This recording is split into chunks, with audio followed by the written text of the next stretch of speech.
joie ineffable qui nous anime chaque fois que nous avons rendez-vous. Un sentiment certainement lié à la modeste pierre que nous apportons à l'édifice. Et je veux vous annoncer maintenant que c'est midi, c'est... Maintenant! Oui. Je vous annonce que c'est midi, c'est maintenant.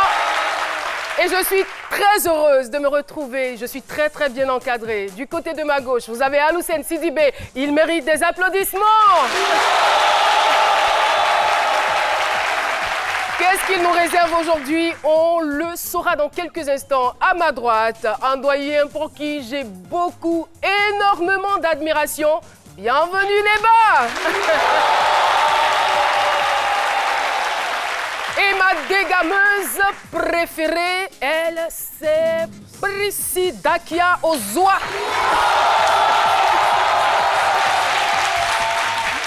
Recevez la paix chez vous maintenant. Yes. Amen. Nous recevons la paix. Et voilà, l'équipe n'est pas au grand complet parce que de notre côté, nous avons celui qui est donc le courroie entre le public, je dirais les téléspectateurs, ceux qui nous regardent ou ceux qui sont dans la rue et nous. Lui, c'est Paulus. Paulus Agathon.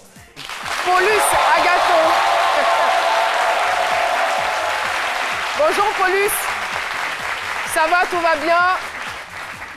Est-ce que Paulus me reçoit? Oui, je vous reçois. 5 Bonjour sur 5. Caroline. 5 sur 5, j'ai envie de dire 10 sur 10 même. Merci Paulus, on le retrouvera dans quelques instants. Et selon la tradition chrétienne, le diable se définit comme un personnage représentant le mal. Et moi, j'ajoute qu'il peut prendre n'importe lequel des visages. Il se cache dans la drogue, dans la prostitution, dans la cupidité, dans la violence, dans les crimes, etc., etc. Le diable a failli voler mon âme. C'est donc le thème autour duquel nous allons aujourd'hui discuter.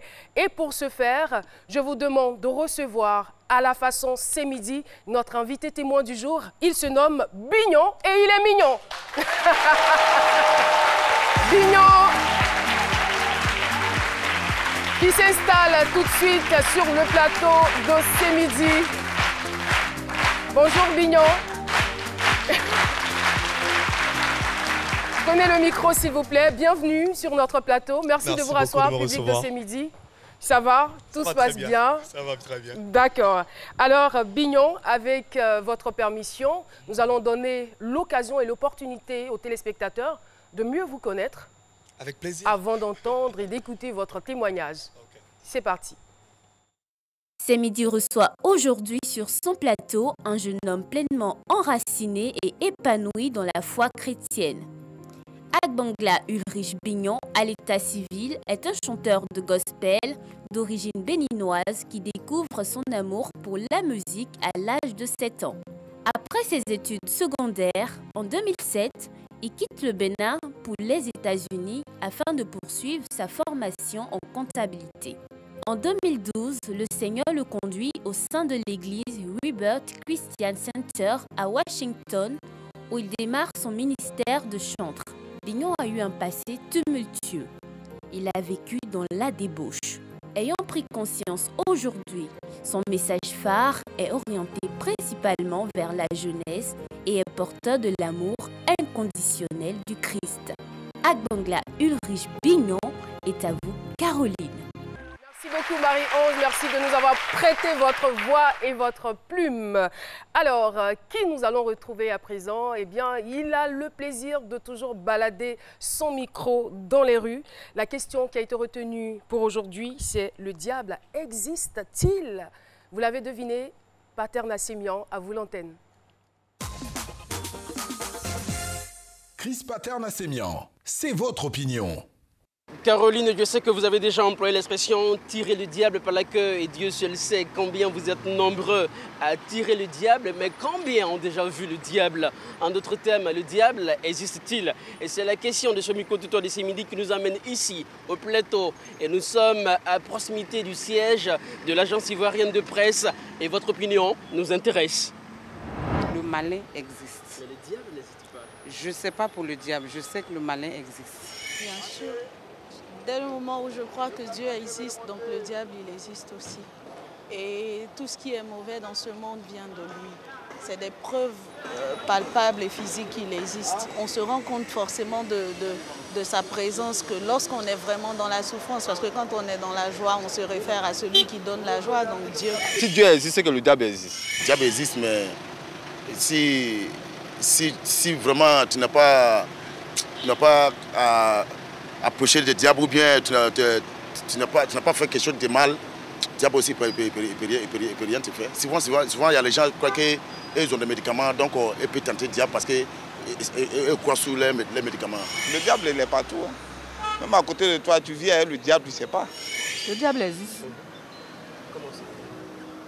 Mais le diable, c'est Satan.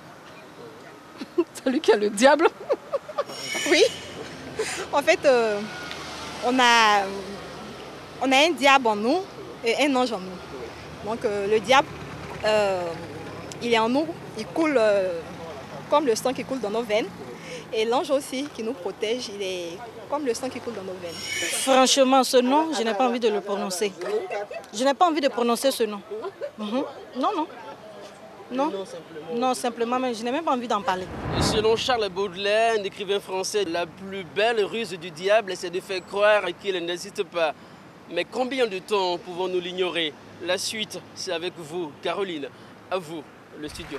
Merci beaucoup, Pater Nassémian. J'ai trouvé votre micro-trottoir très riche. Des avis variés. Non, le diable, c'est comme le sang qui coule en nous. Franchement, bon, de toutes les façons, c'est son avis, on le respecte. Il y a un autre qui dit, je ne veux même pas prononcer le nom. Voilà. Priscille la dégameuse. Le diable a failli voler mon âme. Qu'est-ce que vous en pensez, humoristiquement parlant? On retrouve tout de suite Priscille. Le thème du jour, selon Priscille, la dégameuse. Mon frère, bonjour. Le diable a failli voler ton âme. Aïe. Attends, tu fais exprès. Est-ce que la cadreuse peut me faire un zoom sur son visage, s'il vous plaît? Ah bon? Mon frère, comment tu dis? Vous pensez que le diable n'aime pas les bonnes choses? Vous pensez que... Non, mais parce que l'histoire a dit que le diable était un ange de Dieu. Et même le plus bel ange, déchu. Tu vois, avant d'être chassé. Donc, il se promène et puis il voit les belles créatures. Il pense que son frère, il les suit. Il pense que ses camarades, il les suit. Donc, quand vous fouillez bien, devant tous, c'est pour ça que j'ai dit, quand j'entends le diable a failli voler mon âme, je dis, mais j'envie ce monsieur, parce que quand j'entends ça, le mot qui me vient à l'esprit tout de suite, c'est discernement. Et c'est ce que je recommande à tous ceux qui nous regardent, que Dieu nous donne le discernement. Parce que souvent, quand on est là, on est dans la vie, on n'a pas le discernement là. On est foutu, hein. On pense que tout ce qui nous arrive là, c'est de Dieu, c'est bon, c'est bien, tout ce qui est joli, on pense que c'est affaire de Dieu. Pourtant, si tu n'as pas le discernement, tu ne vas pas savoir que le diable en bas. Nous, les jeunes filles d'aujourd'hui, là, on aime joli mari, belle voiture, le gars est bien chic, il a l'argent, tout ça. Quand tu vois...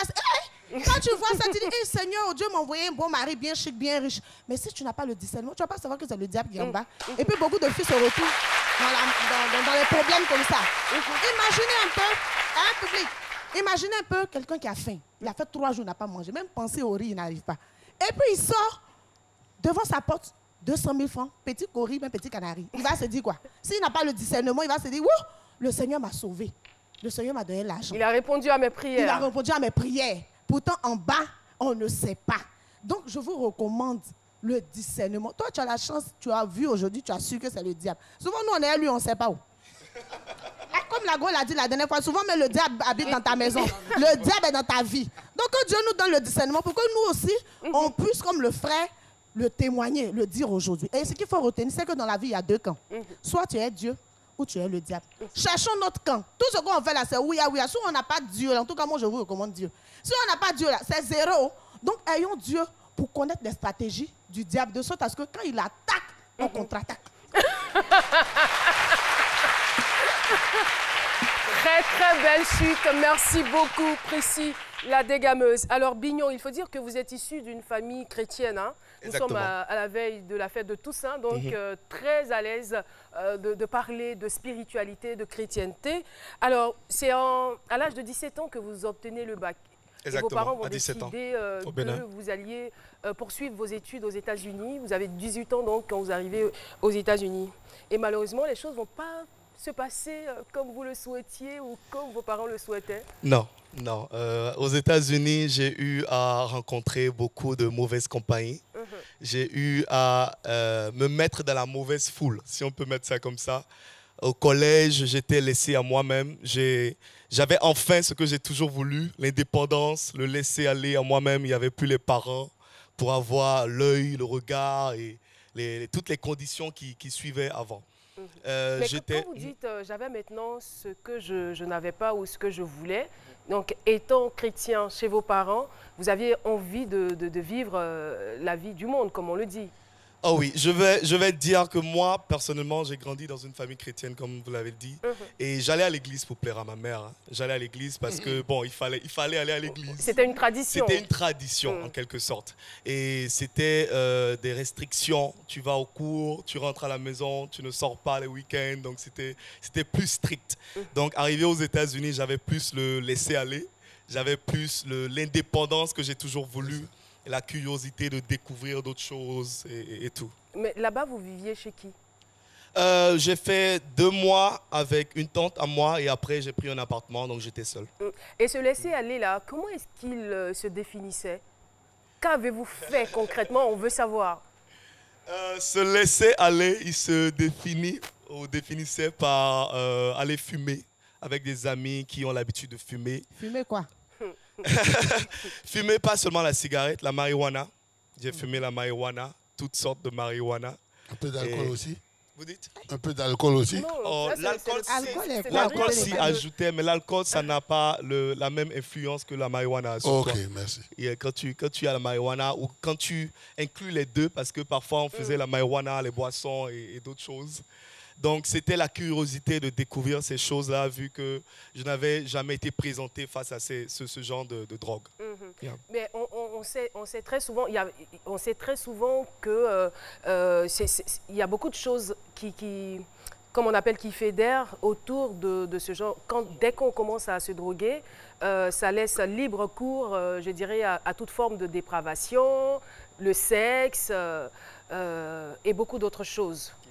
Je suis tout à fait d'accord parce que je peux dire que mon addiction à la pornographie, à la masturbation et autres sont venues de la drogue. Ce n'était pas des choses que j'avais l'habitude de faire. Mais quand tu es sous l'influence de la drogue, il y a beaucoup de choses que tu te vois faire que tu ne pensais pas faire.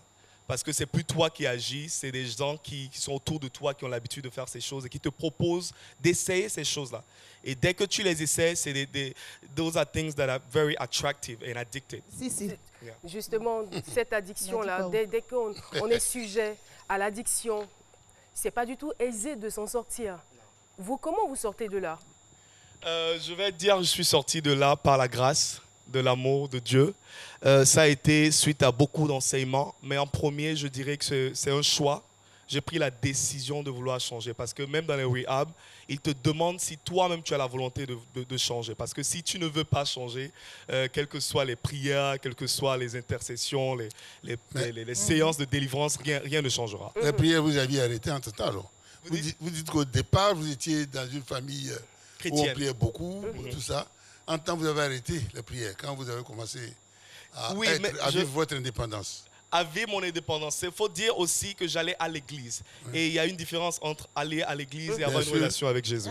Et surtout, donc, je n'avais aucune relation. Depuis l'âge de 7 ans, vous aimiez la chanson, donc vous alliez à l'église aussi pour chanter. Pour chanter, mais il faut dire que je n'ai jamais vraiment chanté dans une chorale. C'est arrivé aux États-Unis que c'est arrivé. J'aimais chanter, je chantais, j'avais des compositions pour le monde, mais jamais vraiment côté religieux. Le déclic du changement, il vient comment? Il vient de mes expériences avec Jésus, du fait que le Seigneur m'ait sauvé de beaucoup de choses aux États-Unis, parce qu'il y a beaucoup de tentations aux États-Unis. Quelle a été la première expérience que vous avez eue avec le Seigneur? La première expérience, c'était déjà le fait que je devais rester dans une famille aux États-Unis et qu'arrivé là-bas, la famille ne pouvait plus m'héberger et que c'était arrivé à l'aéroport qu'il fallait chercher où rester. Et Dieu, par sa grâce, m'a fait redécouvrir une tante que je ne connaissais pas par le biais de ma mère. Et c'est là que j'ai eu mon premier logement aux États-Unis. Ça a été vraiment quelque chose qui m'a frappé positivement parce que je n'étais pas habitué à ce style de vie. La deuxième expérience, ça va être ma rencontre avec un set qui était venu dans mon collège aux États-Unis à Chicago. Et ils étaient venus pour nous proposer des business, se faire de l'argent. Parce que, vous savez, aux États-Unis, tout est shiny, tout brille, et puis tu veux réaliser des choses en même temps du jour au lendemain.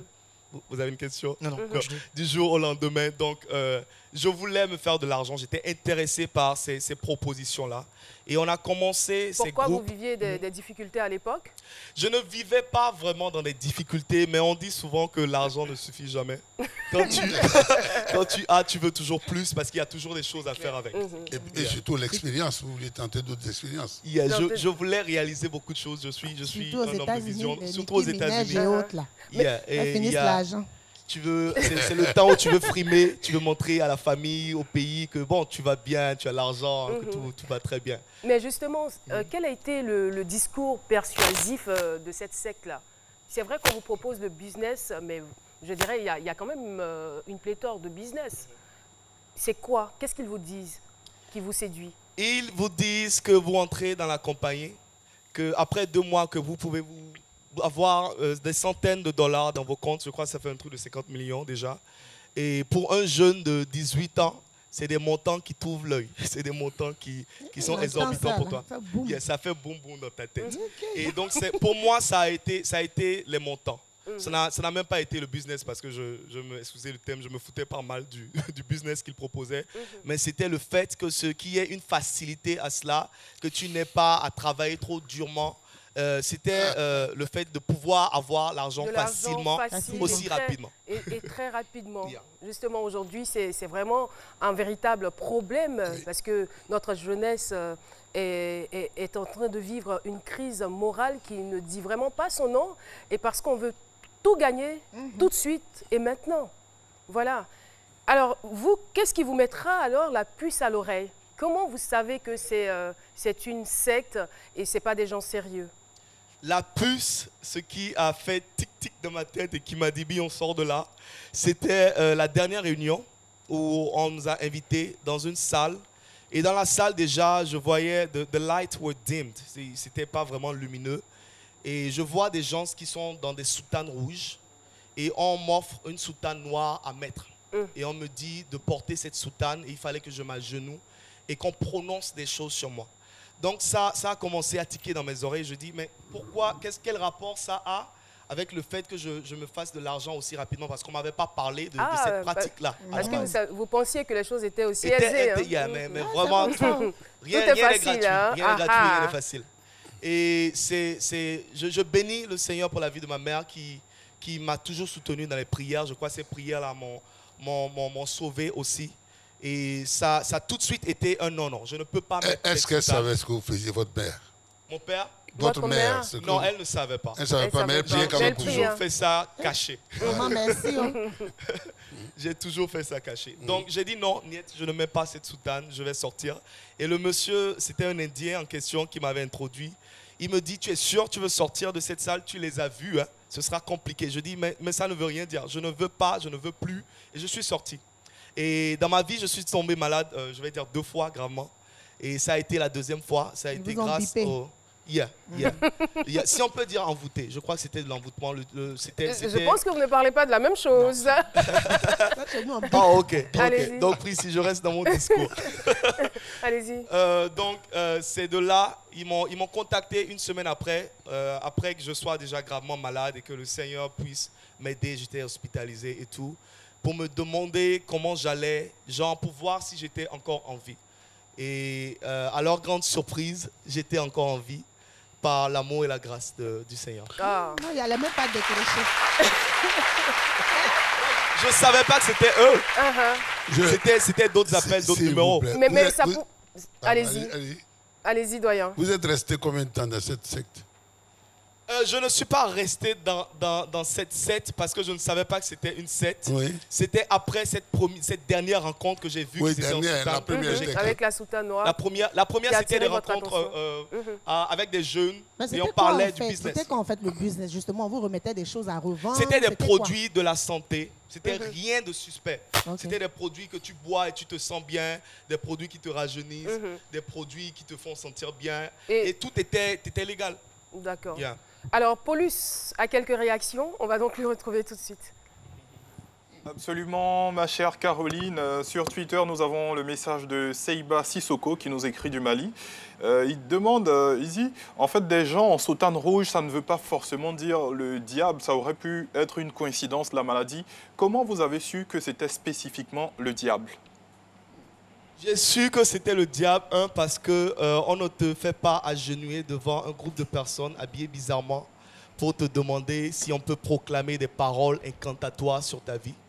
Et j'ai su que c'était une secte parce qu'après cet incendie, ils ne sont plus jamais revenus. L'école s'appelle Harold Washington College, c'est à Chicago, ça peut être vérifié. Jusqu'à aujourd'hui, ils n'ont plus jamais eu cette pratique. Ça ne peut pas définir autre chose que ça. J'aimerais revenir sur votre maladie. Lorsque vous tombez malade, comment vous savez que ça émane de ces gens-là? Ça pouvait être une coïncidence? Quand tu vas à l'hôpital, que des médecins américains te disent qu'ils ne savent pas quel mal tu as, qu'ils te disent que tu chauffes, que ta température fait peur, mais qu'ils ne savent pas concrètement ce que tu as, ce n'est pas une infection, ce n'est pas le palu, ils n'ont pas vraiment le palu là-bas, mais ils ne savent pas ce qu'il a de mal. Et c'est au même moment que ma mère reçoit des prophéties, des révélations, que ton fils est attaqué, que ton fils a des délais, des degrés de mort qui ont été prononcés sur sa vie. Et je ne crois pas que c'était au hasard. D'où toute l'importance de la prière. Alors, je veux savoir, vous allez aux États-Unis, vous passez par tous ces chemins et vous vous en sortez. Vous décidez de vous assigner une nouvelle mission, celle de vous occuper de la jeunesse. Absolument. Comment vous vous y prenez? D'abord, je tiens à le faire parce que je pense qu'il y a beaucoup de jeunes qui sont dans la situation dans laquelle j'ai été. Je suis convaincu que ces jeunes-là ont l'assurance ou bien ils pensent que la paix, la solution se trouve dans ces pratiques-là. Et il y a beaucoup de jeunes aujourd'hui qui ont le désir, la soif de vouloir s'acquérir des biens matériaux un peu rapidement. Et ils sont ouverts à toute proposition, tout ce qui semble être facile. Et si on ne te présente pas le dégât vraiment qui est derrière ces choses-là, mais c'est pour voler plus que ce que tu penses qu'ils veulent voler. Et ma mission, c'est de dire à un jeune que la solution n'est pas derrière les drogues. La paix que tu recherches n'est pas derrière les drogues. Moi, je l'ai fait, c'était des paix ou une consolation passagère. Mais comme je le dis, ça passe. Qui n'en est même pas une, bien au contraire. Ça n'en est pas. J'ai appris de mes erreurs, je continue d'apprendre de mes erreurs.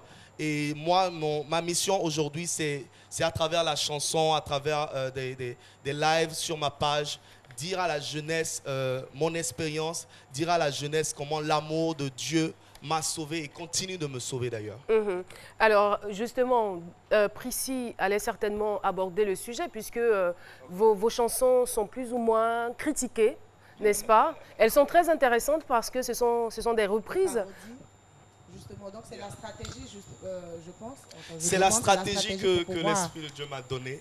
Et c'est une stratégie pour captiver l'attention de ces jeunes-là. Parce que comme je le dis, Jésus n'est pas venu pour les chrétiens, il est venu pour le monde, il est venu pour ceux qui ne le connaissent pas encore. Et Jésus n'est pas dans la religion. Jésus, il est dans la relation.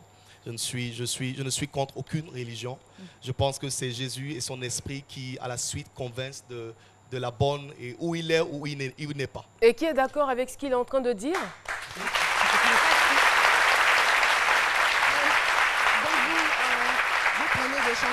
Vous prenez des chansons de tout le monde, c'est cela? Vous prenez des chansons de tout le monde. J'ai vu la parodie de Dadju, de José. Et puis, qu'est-ce que vous pensez quel est le regard des chrétiens? Vous en connaissez des artistes, des chantres, en fait, de la communauté chrétienne vis-à-vis de ce que vous faites? Il y a pas mal de critiques déjà, il y a pas mal de critiques. Négatives ou positives? Négatives à 80%, je vais dire, du côté religieux, parce qu'on se demande pourquoi il prend des chansons profanes et il met des paroles de Dieu là-dessus. Encore qu'il n'y a pas de musique mondaine et de musique chrétienne. Il y a la musique tout court. Et c'est l'esprit que toi, tu déposes sur cette musique qui tient. On nous dit que la puissance se trouve dans la parole. La parole, c'est Dieu. Donc, c'est cette puissance-là qui est en toi, que toi, tu déposes sur ces paroles, sur ces mélodies-là et qui tient. Aujourd'hui, j'ai pris 9 titres qui ont été sélectionnés avec attention par l'Esprit de Dieu. je ne me suis pas levé, j'ai juste pris des chansons par hasard et ça, c'est pas quelque chose que je vais continuer à faire. C'était une stratégie pour captiver l'attention de la jeunesse. Et ça a été fait. Et la chanson la plus écoutée et la plus vue sur YouTube, c'est laquelle? C'est De gloire en gloire sur Facebook. De gloire en gloire. C'était Dadju, ma Fuzzy Style de Dadju. Et ça donne quoi? Ça donne Jésus, tu nous emmènes de gloire en gloire. Même quand ça va mal, c'est pour ta gloire. Que Jésus soit loué. Aidez-moi à le louer. Il mérite d'être loué. Moi, je veux le louer. Et qui a la version originale? On s'en va donner notre vie à Jésus. Bon, la version originale, qui l'a ici? Les jeunes. On finit par faire ce qu'on dit. Non, la version chantez bien. Mais ne soyez pas timide, on est à ces midi. Qui sait chanter? Moi, c'est pas que tu es là. Qui s'y colle? Personne? Personne. D'accord. Alors, si vous ne voulez pas chanter, on va chanter autrement, mais cette fois-ci chanter en pub. Minutes et SMS tout réseau, Internet cadeau. Profite des forfaits Easy Air plus de Move. Et à partir de 300 francs, on t'offre l'appel illimité vers 5 numéros. Tape maintenant étoile 303, étoile 1 dièse. Move, no limit.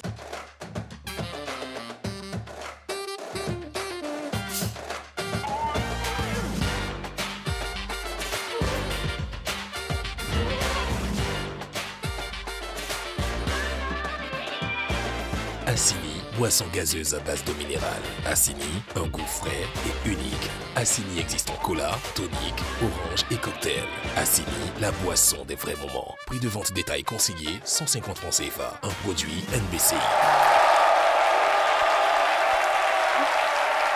Merci beaucoup. C'est vrai qu'il y a Bignon dans ce studio, mais il y a aussi l'association Ayewe Jeunesse Cousier, dont le président est Euphrème Zebé. Merci de votre présence. Nous avons aussi l'Université méthodiste de Côte d'Ivoire, UMESI. Nous saluons M. Assara Jean, l'Académie des arts martiaux chinois pour l'Afrique, Maître Badiem Abraham. Soyez salués. Les femmes dynamiques d'Abobo, Agni Sankwa Créa, Madame Alangba Léontine, le Centre national de théâtre et du cinéma chrétien.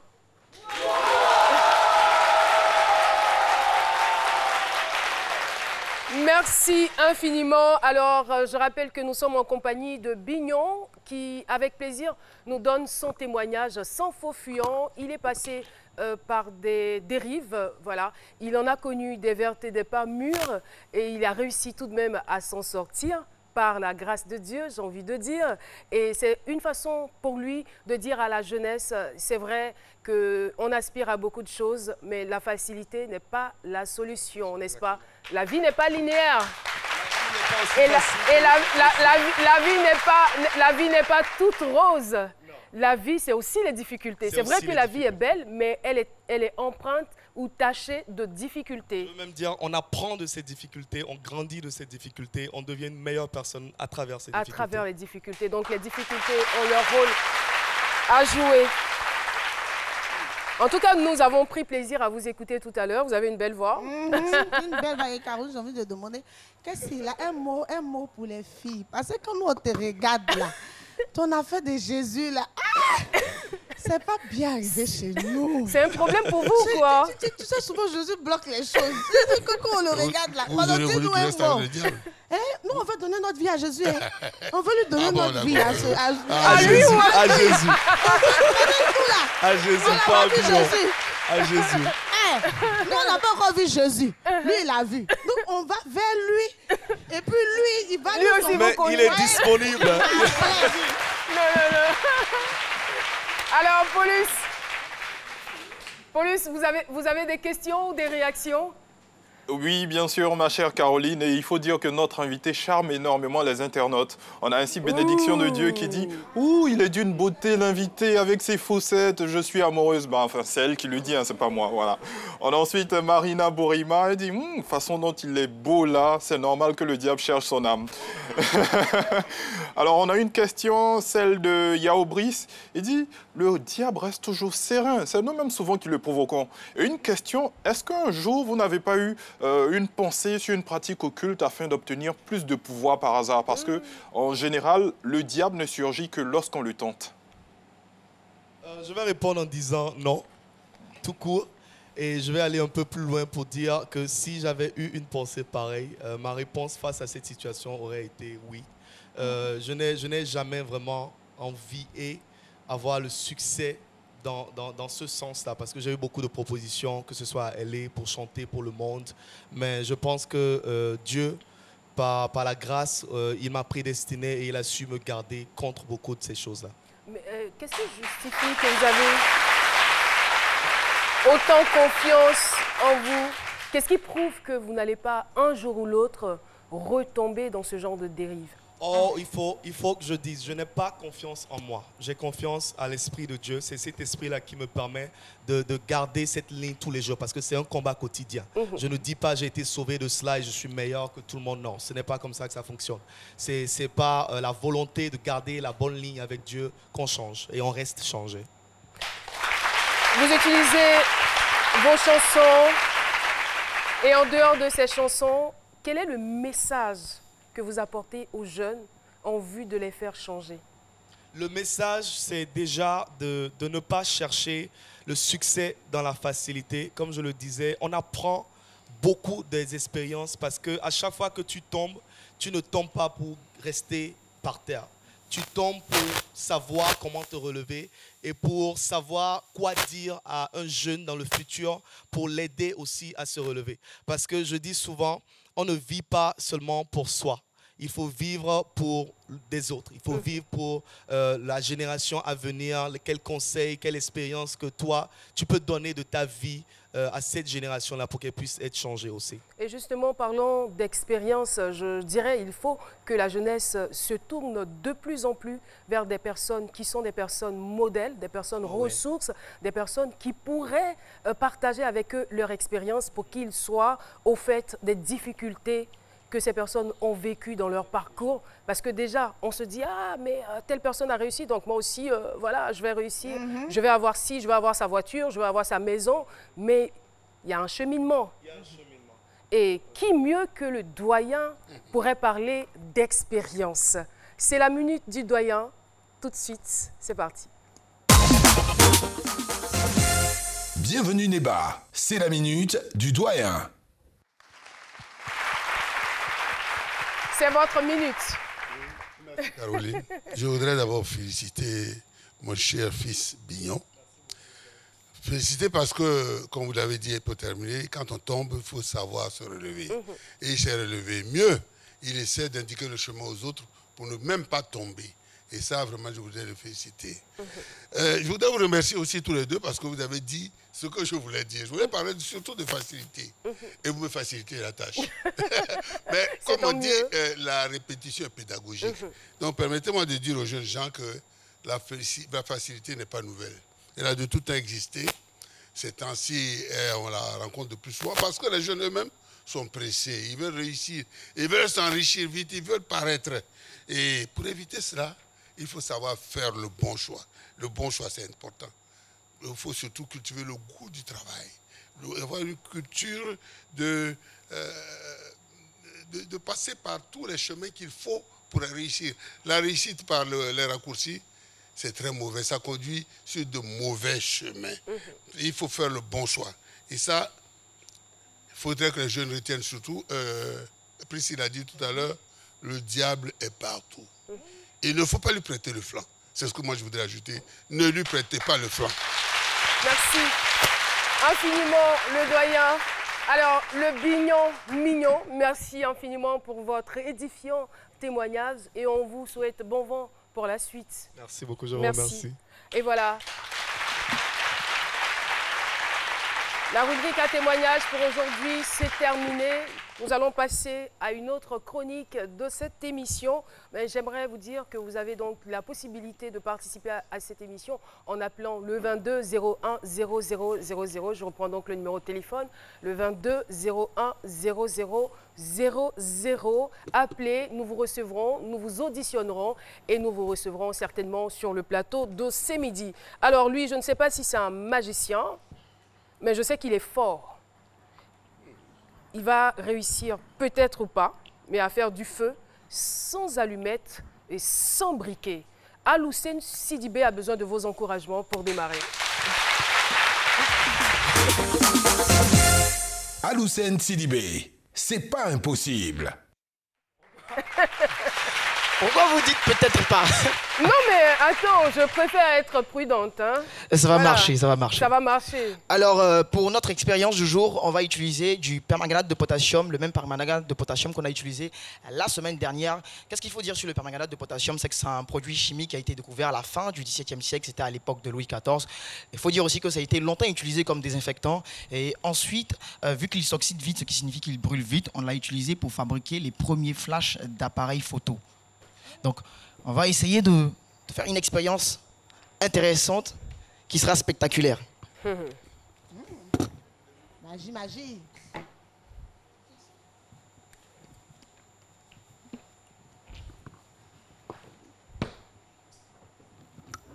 Alors, dans ce verre, j'ai du glycériol, c'est de la glycérine. Donc, j'en ai mis un peu dans cette seringue. Et dans cet autre verre-là, j'ai un peu de permanganate de potassium. Donc, j'ai renversé quelques gouttes. Non, Prissy. On ne sait jamais. Quelle est cette posture? On va laisser faire. On va observer. On va laisser quelques secondes, le temps que le glycériol se mélange avec la poudre de permanganate de potassium. Ne vous inquiétez pas, ça va marcher. Vous pouvez rejoindre votre place. Ça va durer combien de temps à peu près? Ce qui est en train de se passer, c'est que le glycériol est en train de se mélanger avec la poudre de permanganate de potassium, donc est en train d'imbiber cette poudre-là. Et vu que la poudre de permanganate de potassium brûle très vite, vous allez comprendre qu'il y a un peu de chimie qui est en train de se passer, qui est en train de... Juste un peu de fumée. Ça a commencé. Avec la blouse qui va avec quand même, oui. hein? Comme chez les Blancs. On se croirait dans un laboratoire. On est dans un laboratoire. Donc on va laisser les choses se faire, on va laisser la science faire opérer son miracle. Et on va voir que tout à l'heure, il y aura un peu de fumée qui va commencer à sortir du verre. Et ensuite, il y aura le feu qui va commencer à prendre dans le verre. Le feu?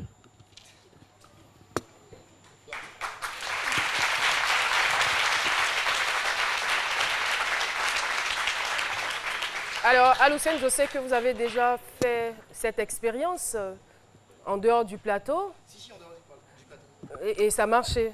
Ça marche, ça fonctionne. Même j'ai eu peur tout à l'heure au bureau. Je me suis dit, est-ce qu'il ne va pas enflammer le bureau? C'est pas aussi dangereux?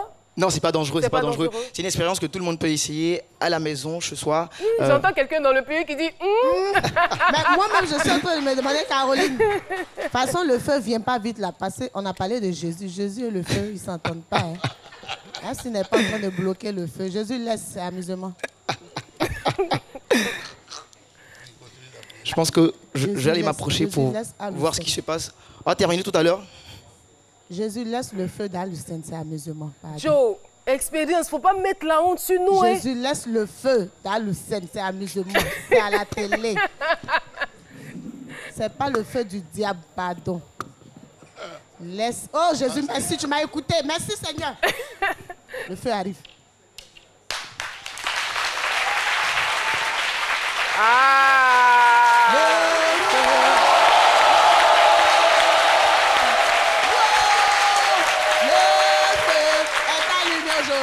Faut laisser le temps à la science de faire son effet.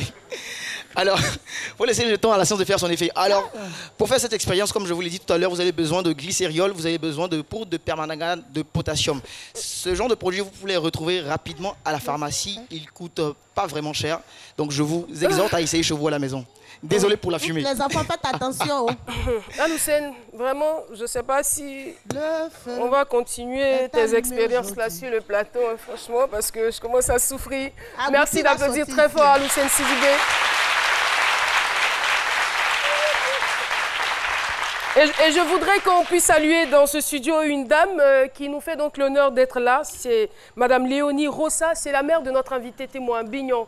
Merci de vous lever pour qu'on vous salue. C'est votre belle-mère. Merci, maman. Voilà. Pour le travail bien Merci pour l'éducation et les prières. Merci infiniment. Sur ce, je m'en vais donc recevoir notre invité surprise du jour. Il est vêtu d'une belle tenue traditionnelle. Alors, il est médecin chirurgien, directeur départemental de la santé à Zienoula. Il est aussi le maire de Boisflé depuis 2013. C'est une autorité, on va se tenir debout pour le recevoir, monsieur Lucien Léyé-Bi.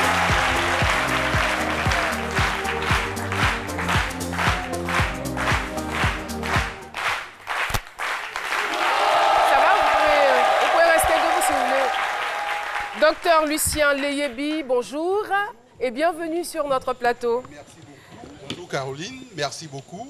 Alors, avec vous, on parlera de la 6e édition du Festival de la culture et des arts de la Maraoué. Oui, et nous remercions la RTI qui nous donne l'occasion de parler du Festival de la culture et des arts de la Maraoué, qui a sa 6e édition et qui va se dérouler les 8, 9 et 10 novembre 2019. Voilà. Alors, avant d'aborder le sujet, moi, j'aimerais bien savoir ce qui caractérise exactement la culture gouro.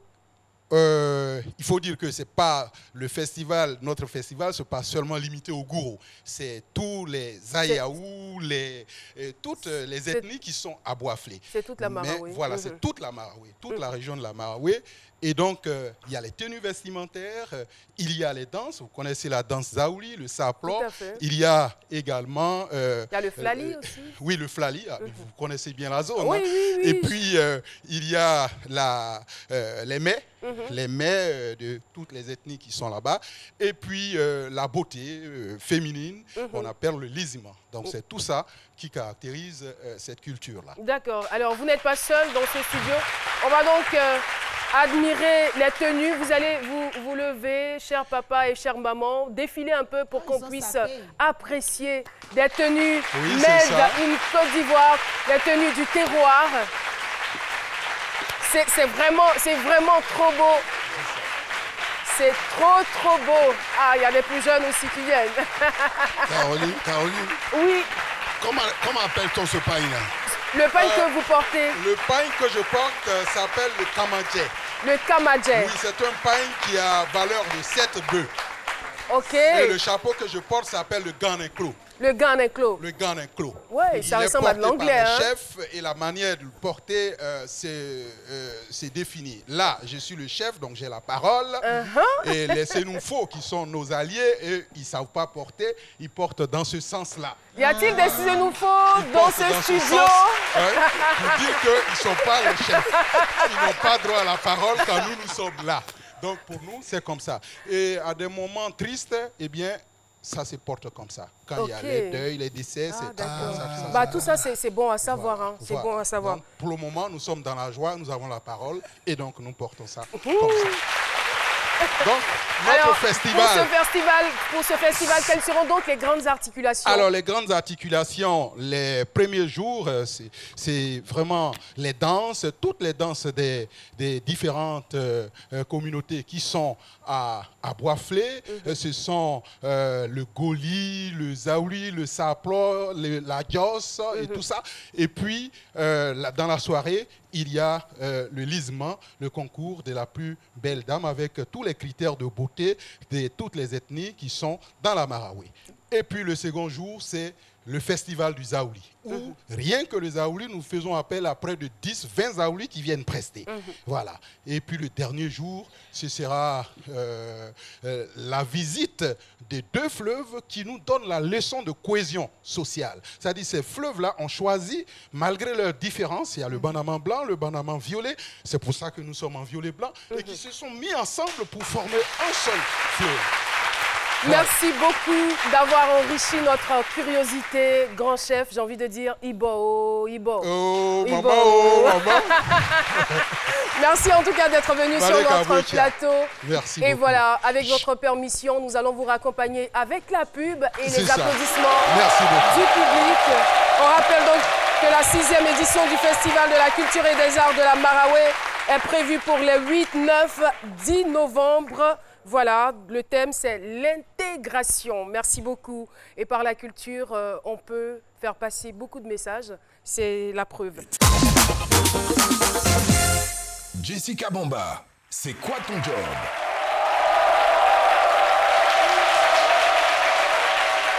Et voilà, Jessica Bomba, n'ayez pas peur, c'est pas le diable. C'est juste un maquillage, voilà, un make-up artistique. Jessica. On a parlé de Satan. Bienvenue. Le micro. Ok, vous allez très bien. Mais vous avez un micro, vous portez un micro? Ben oui, mais on me dit le micro, donc je le prends quand même, sait-on jamais, enfin. Bonjour Caroline, bonjour à tous. Bonjour Jess. Alors je sais que... Lucie, qu'est-ce qu'il y a, vous avez peur? Non, je sens Jésus. Voilà. C'est que moi. C'est pas la réponse. Je sens Jésus, j'ai pas peur. Ah d'accord. Exactement. Okay. Alors aujourd'hui, nous sommes le 31 octobre et on sait qu'aujourd'hui, c'est Halloween. Évidemment, ça n'a strictement rien à voir avec notre culture, mais grâce à la mondialisation, mais surtout grâce aux réseaux sociaux, c'est devenu un effet de mode. C'est vrai que c'est une culture qui nous vient de l'Amérique, mais surtout dans certains pays d'Europe, où Halloween est célébré. Mais encore une fois, grâce aux réseaux sociaux, tout le monde célèbre Halloween. Aujourd'hui, exactement. Aujourd'hui, à Abidjan, il y a énormément de soirées Halloween. Et le but, c'est de se déguiser, d'avoir un déguisement le plus effrayant. Donc, du coup, moi, j'ai essayé. Priscille n'a pas peur, je ne sais pas pourquoi. Et justement, j'ai profité de cet événement pour parler d'une jeune dame, sinon d'un job, le métier de maquilleuse artistique. Et j'ai rencontré une jeune fille sur les réseaux sociaux. Elle s'appelle Ursula Koné.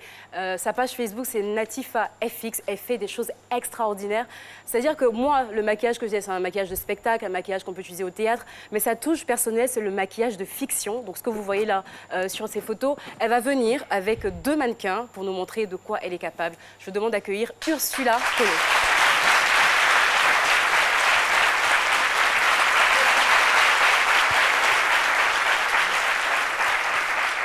Alors, donc, tout ce que vous voyez au cinéma, les blessures, tout ce qui est effrayant, le sang et tout ça, c'est tout simplement du maquillage artistique.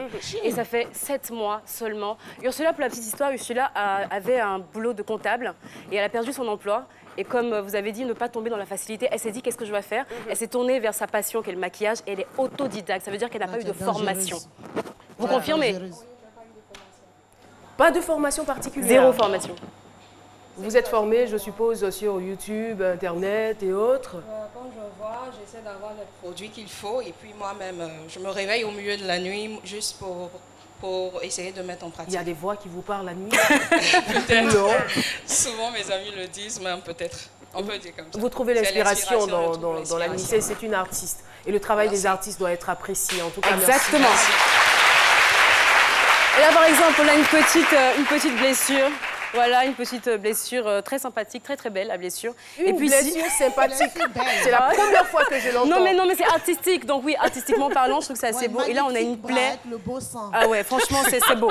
C'est vraiment beau. Voilà. Donc j'ai juste pour dire que les Ivoiriens ont du talent et que justement, on peut utiliser Internet pour faire autre chose que dénigrer et tout ce qui va avec. On peut aussi apprendre et développer sa passion. Merci infiniment. Merci bien. Voilà. Merci Ursula. Merci. Bravo. Hein. Merci beaucoup. C'est bizarre quand même. Je me sens un peu bizarre qu'aujourd'hui on ne soit pas en train de courir, que l'émission soit déjà terminée. Est-ce que c'est le son du générique que j'entends ou Si, ah, c'est ça. Donc c'est vraiment terminé. Public de C'est midi pour aujourd'hui. C'est fini. Ça a été un véritable plaisir pour nous de vous présenter ce numéro. Moi, je dis un grand merci à Don Rodrigue pour cette tenue.